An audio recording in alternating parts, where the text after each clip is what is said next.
hello, namaste. Welcome back to Needs of Children.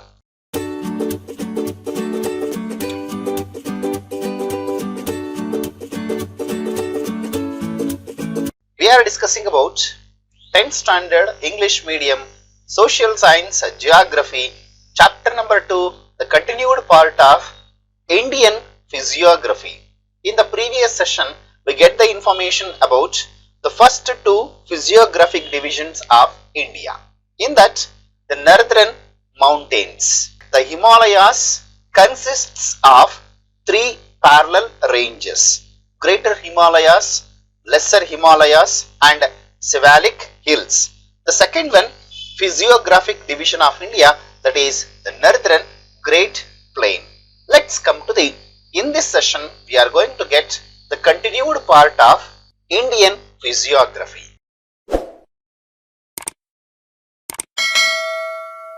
Peninsular Plateau. This is the largest physical divisions of India.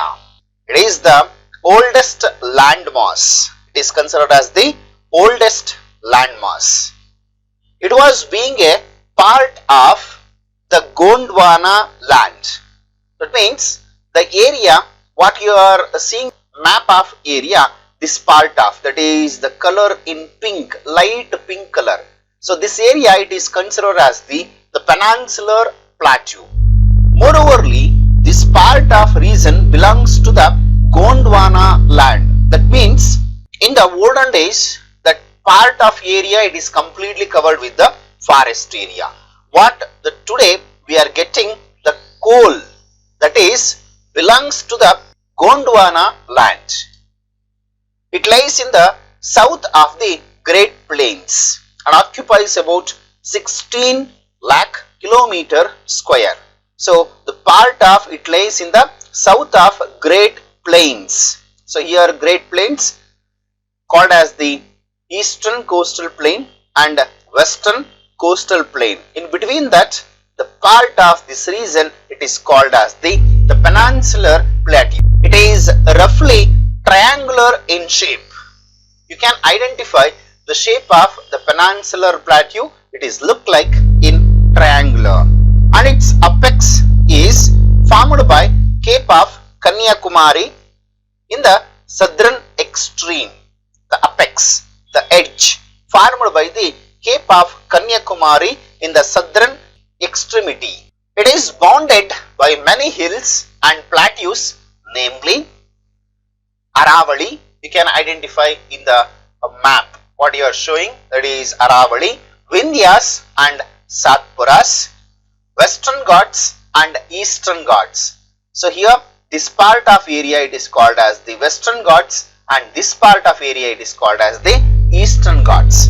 Whereas Chotanagapur Plateau are ranges. So this part of area Chotanagapur ranges and Deccan Plateau. So here the blinking part what you are seeing, so this is the Deccan Plateau. So these are the bounded by many hills and plateaus, that is the Peninsular Plateau. Even it consisted the Malawa Plateau etc. are bounded by the Peninsular Plateau. The Aravalli range, the oldest fold mountains, lies in the northwest. So the part of Aravalli Hills are called as the oldest fold mountain, lies to the northwest. Among that, what you are seeing in the picture, Guru Shikhar with 1772 meters is the highest peak on the Mount Abu. It is called as Mount Abu Hills of Aravalli range. The Vindhyas range flanks the northern edge of the Narmada Valley. And the next, Satpura. Satpura range runs in an east to west direction south of the Vindhyas between the Narmada and Tapi rivers. So here Narmada and Tapi rivers. In between that the Vindhyas and Satpura ranges will found. The Western Ghats are continuous range running, that is from the part of parallel to the west coast, from the part of towards the western side called as the west coast. It begins from the Tapi valley up to Kanyakumari. They are also known as the Sahyadris. The Western Ghats are also called as Sahyadris. They are steep on the western side. So as we are looking, the part of area in this towards the west, they are steep on the western side and gentle slope towards the eastern side.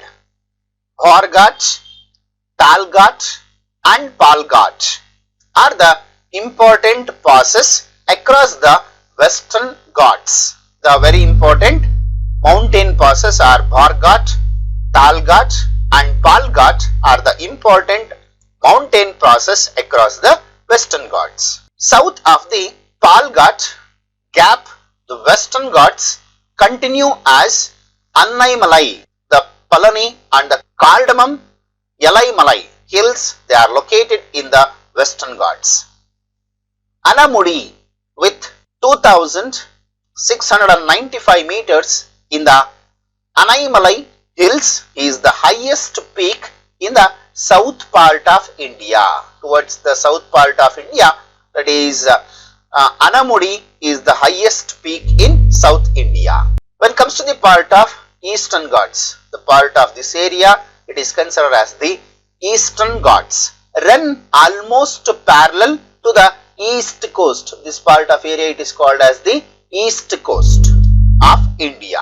They extended from Mahanadi Valley. So here you are identifying the part of area. So Mahanadi, from here to, that is in the north, towards the Nilagiri hills up to Nilagiri. Here this part of area, Eastern Ghats and Western Ghats, they will meet together in the Nilagiri hills.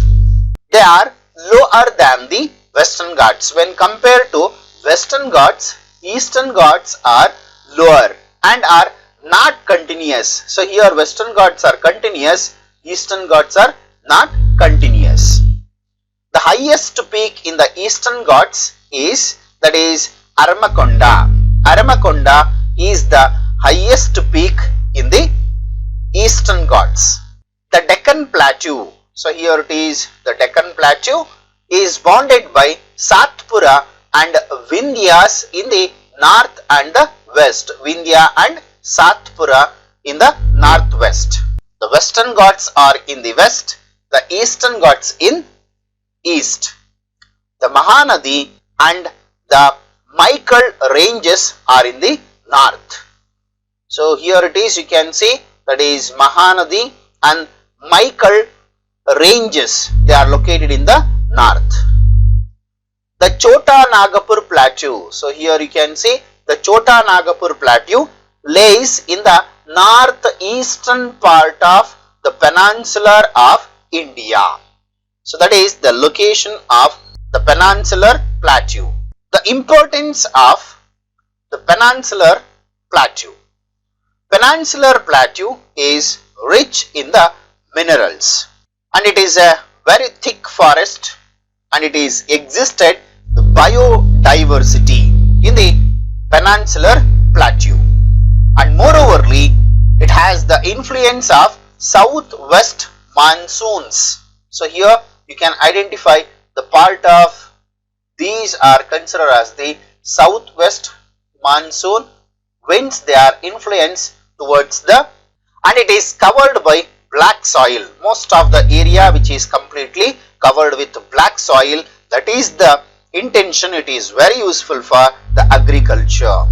Whereas the Western Ghats are birthplace for many South Indian rivers. The Western Ghats is considered as the birthplace for many rivers, so which are very helpful for the generation of hydroelectricity. So that it is also well known as for the hill station. It is also well known for hill stations, among that such as a Ooty. Ooty is one of the very important hill station which is located in the Peninsular Plateau. Here the word Satpur, Sat in Sanskrit means 7 and Pur means mountains. That means in Satpur it will be covered with 7 mountains.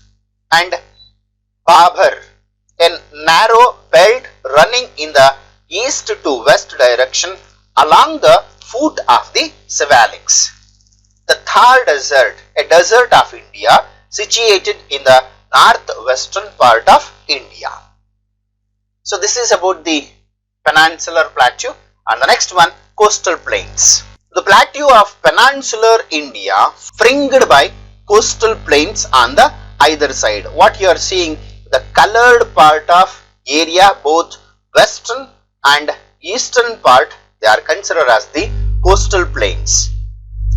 It extends from the part of what you are seeing, Rann of Kutch in the west. So this part of area, Rann of Kutch in the west, up to the delta of the Ganga in the east. This part of area up to here, it is considered as the coastal plains of India.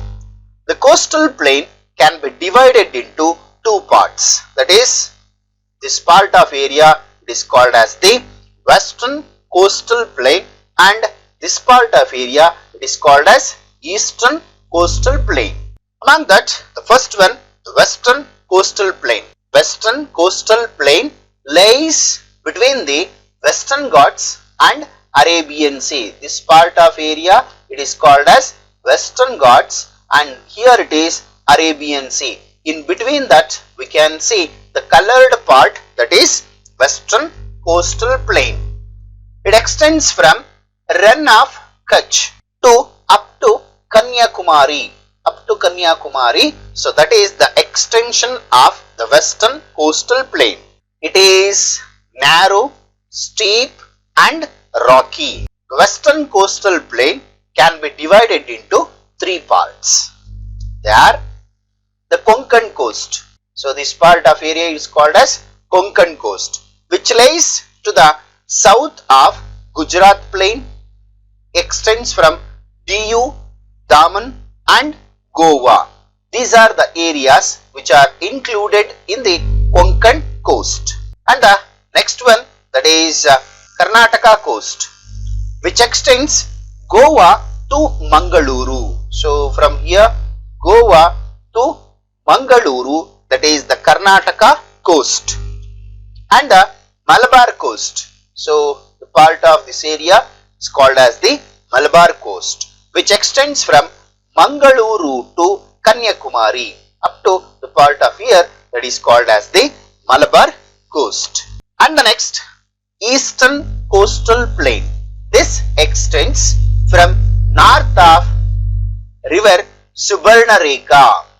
So towards the north part of area here. So here it is Subarnarekha to up to Kanyakumari. It is the extension of eastern coastal plain. It lies between Eastern Ghats. So between this part of area it is called as the Eastern Ghats to up to Bay of Bengal. So in between the area, the part of region is called as the eastern coastal plain. It is when compared to broader than western coastal plain. Many rivers of South India flow across the plain. They have formed some of the deltas, that is Mahanadi, Godavari, the Krishna and the Kaveri. So these are the very important rivers which are flow towards the southern part of India.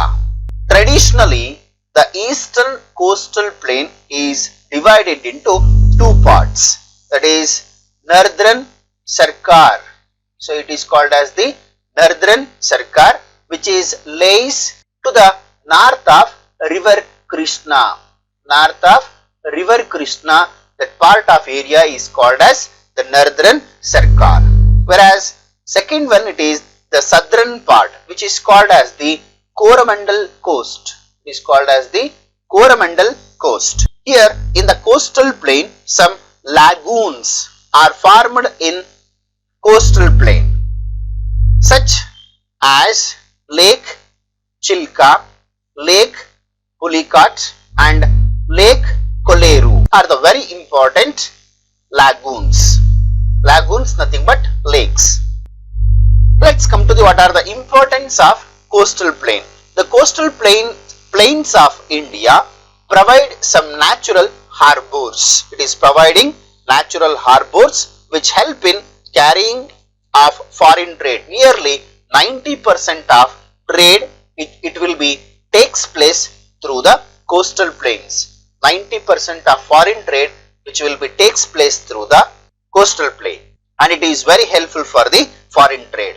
So among it will be takes place through the Kandla, Mumbai, Marmagova, Kochi, Visakhapatnam, Kolkata, etc. are the very important coastals. The coastal plain is also very helpful for fishing as well as agriculture. It is very helpful for the fishing, shipbuilding, agriculture and production of salt are the very important occupation of the coastal plains. And even the coastal plain is very helpful for the navigation also. It is very helpful for the navigation. That is the reason it is attract the tourists also. Coastal plains are attract tourists also. So these are the importance of coastal plains. At last, the islands of India. There are 247 islands in India. Of these, 204 are in the Bay of Bengal. 204 are located in the Bay of Bengal and 43 are in Arabian Sea. Among that, Andaman and Nicobar Islands are located in the Bay of Bengal.